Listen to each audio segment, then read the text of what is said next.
there's 7. I'm going to show you how disgusting this end con is. And you may not believe me, it doesn't look too bad right now. When you go up closer, it's even worse. But I'm willing to clean it when I get it into my collection. Look at that. All that dust. 30 years of dust right there. But they clean it a couple times, but it's still getting dirty. See on the top of the blades, it's really gross. It's dusty, dirty. Yeah. You can see it's plastic blades. It's an outdoor fan too. But yeah, can you see what I mean? It's really dirty.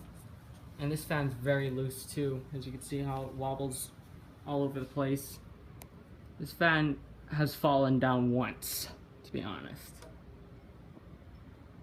So yeah, that's pretty much how dirty it is. On the top of the motor's even worse.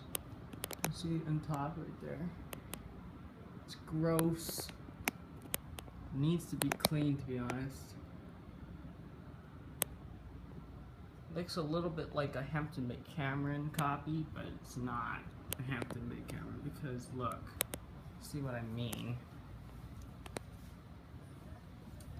It's pretty gross. It needs cleaning. So yeah, pretty happy.